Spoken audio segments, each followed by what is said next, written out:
Senator Erwin Tulfo warned that online gambling operators are finding new ways to reach the public despite tighter scrutiny and the recent delinking of gambling sites from e-wallets. He said many have started migrating to encrypted messaging and e-commerce platforms. Tulfo vowed to work with the private sector to develop a holistic approach to the issue. He also noted that there are now nearly 12,000 illegal gambling sites nationwide. To tell us more about this, we now have on the show Undersecretary Aboy Paraiso, the Deputy Executive Director of the Cybercrime Investigation and Coordinating Council. Welcome back to Morning Matters, Usec. Nakamute ho yata kayo. Yeah, thank you, Gretchen. Sorry. Good to be back, although in a different capacity. Good morning. Busy po kayo kasi kagabi nasa big story po kayo. Kaya siguro medyo ano pa, no? Medyo, Okay, let's medyo talk may time about... gap, medyo may ano. Let's pero talk about it's okay, this no worries. problem. I'm sure it's on your mind, no matter what time of day it is. No, how concerned is the CICC about this shift from the e-wallets to the encrypted messaging and e-commerce apps? How are we seeing this evolution happening? Well, it's a natural evolution. It's a natural progression for all these illegal gambling platforms.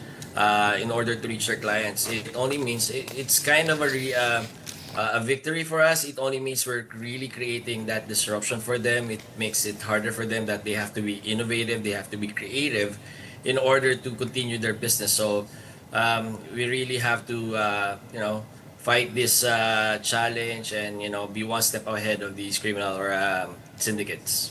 Paano nangyayari yung sa encrypted messaging? I mean, is that just merely sending links to join? Oh, matagal na natin to nakikita, Gretchen. Actually, before, that's why even before I got here to DC, I had a meeting with NTC and Telegram. Kasi matagal na natin nakikita na that they're using these messaging platforms to create a group chat with their clients, their bettors. So kasi nasimulan na natin mag-take down at saka mag-block ng mga sites nila eh. So they have to use these messaging platforms in order to migrate their patrons to their new sites that kasi na-block na natin yung mga old sites nila. So this is not something new that we see. This is a problem and this is a challenge that we sought to address even before. And I'm happy to announce that because of that meeting with Telegram, they announced that they have zero tolerance policy when it comes to criminal activities with their platforms. They provided already the template in order for us to not only block these criminal entities from using their platforms, but also gain information and hopefully leads that would lead to the arrest and apprehension of these criminal syndicates. Okay, let's just have some clear distinction here between the legal and the illegal. When you talk about the criminal activities, ito po yung mga illegal website, no? Tama po ba? Na blinak po ninyo? Oo. Pero Tama, dun Christian. sa mga yung mga legal, with those without licenses. oo. Pero puntahan muna natin itong legal kasi sila yung naapektuhan nitong delinking from the e-wallets. Paano naman sila nag-transition now? So go ahead. Go ahead. No, I think naman ang nawala lang naman doon sa mga delinking doon sa e-wallets is nawala yung mga advertising doon sa mga e-wallet platforms eh. It makes it so accessible for our kababayans really to gain access to whether it's legal or illegal doon sa mga e-wallets nila. So ang tinanggal lang naman yung advertising at saka yung easy access from e-wallet platforms to the gaming sites. But again, it's not especially with the legal sites, it's not prohibited that these gaming or these e-wallet platforms are prohibited from servicing these institutions naman. So the DICT is primarily concerned with the crackdown on illegal gambling operators. Yeah, unless there's a law that totally bans Okay, these. all right. Okay, yung mga just to be clear, no, para lahat ng gambling pinag-uusapan altogether. natin dun sa illegal. Okay, Senator Tulfo has mentioned that there are now nearly 12,000 illegal gambling sites nationwide, and about that you have taken down about 8,901. How did we get to this number? Paano kaya natin Well, na monitor yung exact number na ito? parang mali yung number. Nasa 10,000 na tayo ngayon. Nasa 10,000 sites na tayo ngayon. So, this is born out of a lot of things. Yung coordination natin with the regulators, PAGCOR, PCSO, our law enforcement partners, yung PNP and the NBI. And now because of the heightened and the new direction of CICC and a heightened response to this criminal menace, which is illegal gambling, talagang sinama natin to doon sa threat monitoring center natin. So, I think talaga on a daily basis, we get around 15 to 20 sites a day. So, imagine with our current tools right now, yun yung nakukuha natin. Imagine if we have the right tools in place to automate our search and detection of these criminal sites, mas marami pa siguro yung number na yan. Okay, bakit ganun kadami? Pwede mong i-explain sa amin? Kasi parang usually, di ba, may ilan lang yan na major gaming platforms and then may mga certain games, but I can't imagine how it could be as much as 12,000 illegal gambling websites. Whether it's illegal or legal, makikita din natin doon sa mga legal sites yan eh. One company would always have a branch of, parang nagbabranch out sila.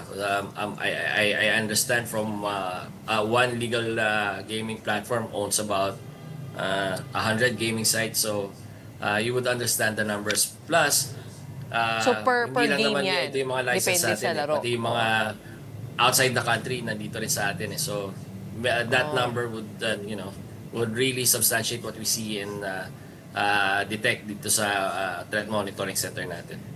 So bawat laro may equivalent yan to one website.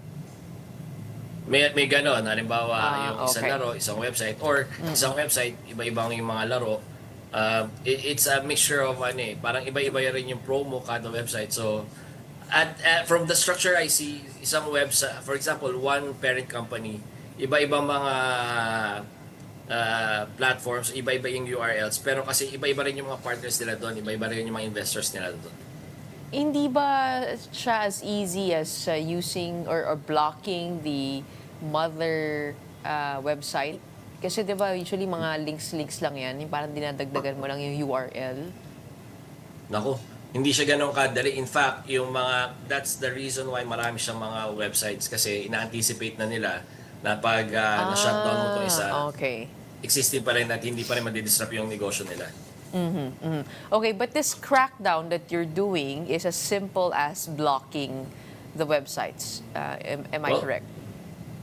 Well, Gretchen, we don't want to stop there. It's disruption, yes. We're making some headway when it comes to the disruption, but we really want, to make an example of these criminal organizations, put a stop to them, make them accountable. So, disruption is one thing, but we want attribution, makilala natin kung sino-sino sila, apprehension, mahuli natin, prosecution, conviction, the whole 100 yards. And how are we doing on that end? Are we able to trace these illegal websites to the proponents and the perpetrators?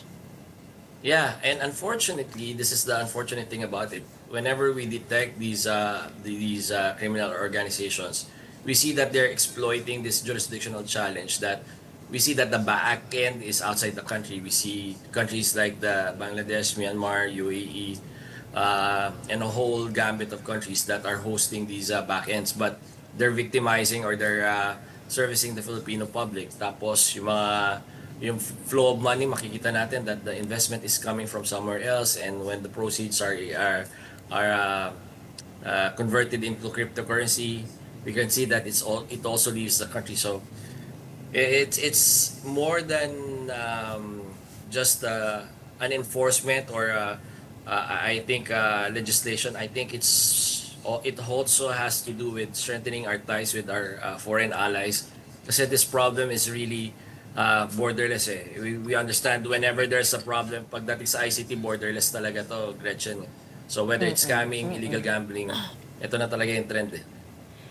Are you seeing like major players here in the number of illegal gambling sites that you've tracked that the DICT could possibly begin with? Kasi sobrang dami nga. Baka we can start with one major player. Yeah, we can start with a bunch of group of these gambling sites. But again, these as alam mo parang ano natural progression this after Pogo talagang may link from Pigo to Pogo yung mga illegal gambling sites eh. So we can see that they use the same machinery, the same systems, just servicing out different clients. Okay, but most of the hosts of these websites are abroad. Yes, most of them. And that's why the offshore gaming model works because it is difficult to hold them accountable for whatever it is that they're trying to do illegally. Yes. Again, there's jurisdictional challenge. For example, one of the things we encountered when we raided a scam site in Cebu, they're victimizing foreigners from South Africa. Tapos again, when we consulted with the prosecutors, there's that need for the victims from Africa to come here to the Philippines and file cases. It's the same thing in illegal gambling, scam sites. So it's really a problem that we have to solve when it comes to foreign relationships with our counterparts abroad. Do we need a new law to be able to run after, or is it really diplomatic ties that is needed? It's a combination of both. We have to legislate probably the creation of cyber diplomats, which is now a trend in other countries. We also have to legislate acts of cyber terrorism as proposed by Secretary Henry Aguda, and a whole lot of new crimes that evolve. For example, yung yung emergence din ng disinformation, misinformation, and fake news. Itong online gambling problem natin when it comes to yung mga foreign sites natin. So I think it's a combination of both of legislation and diplomatic relationships. Okay, dito po sa mga illegal gambling sites na nakikita po ninyo, meron ba yung parang may list ba kayo ng mga scams or illegal activities? And what is the biggest or the, I guess, most rampant scheme that you're seeing? Right now, the biggest scam really in the Philippines is yung mga financial scams natin eh. Trying to victimize our kababayans when it comes to yung they took advantage of the recent calamity. They said that they have yung mga ayuda programs natin. So yun yung tinitake advantage nila. Okay. Okay.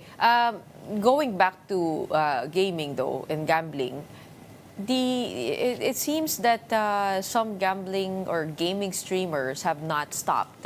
Several have gone back to live streaming. Yung po ba ay namamonitor din natin? And how is the DICT working with PAGCOR when it comes to advertisements?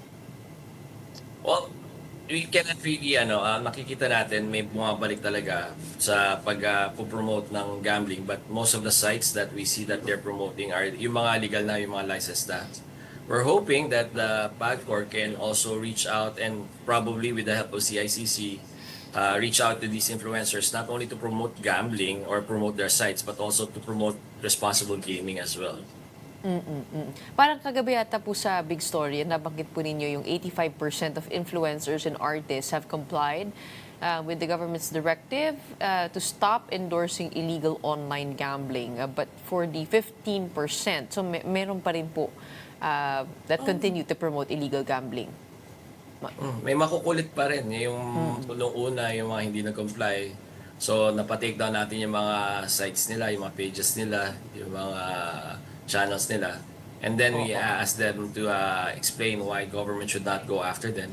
And then may nakikita rin, to be fair naman, Gretchen, may nakikita rin tayong bumabalik pa rin doon sa pagpupromote na illegal gambling sites. Only this time, hindi na kami magwa-warning, hindi na kami makikiusap, bigla na lang mapapatanggal yung mga channel nila and then they will receive these notices to explain on why we shouldn't go after them. But for now, no, everything has to go through the Ads and Standards Council for approval before release. Tama po ba? Yeah, So, that's one of the avenues we are exploring, that we use the ads board really to control these advertisers when it comes to promoting illegal gaming platforms. Yeah, maybe siguro even gaming kasi nakita natin nung si Chairman Altenco nag-order ng takedown ng billboards, he did not distinguish between illegal and legal. okay. As a final note, what is your advice, piece of advice to parents who want to protect their children from all of this? Well, again, probably as all of us parents should do is really monitor our children, make sure that whatever they do online is safe and away from online harms, and probably not give them too much money to spend on gambling sites kasi nakikita natin these are the targets of the illegal gambling sites. It makes it attractive really to children to sinisimulan nila yung gamification ng mga interest ng mga anak natin. So we really have to look after that. Kasi parang laro lang, ano? No. Yung dati mga Na-legitimize nilalaro natin sa PlayStation, sa Xbox. Ngayon nagi-gamify na tapos nagkakaroon ng betting aspect do sa mga larong 'yun. Okay, so don't give your children money. Probably just cash. Cash In na lang. person.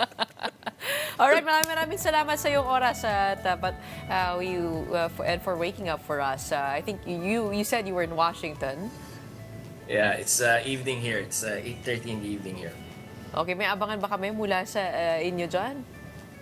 We're here to look at different solutions really for the detection and investigation of cybercrimes and again, probably strengthening our relationship and trying to solve really this problem of yung borderless nature of cybercrimes. Okay, thank you very much, and we hope to get our own version of cyber diplomats, as you mentioned. Maybe you could be one, no? Maraming salamat for your time. Undersecretary Aboy Paraiso, the Deputy Executive Director of the Cybercrime Investigation and Coordinating Council, joining us all the way from Washington, D.C.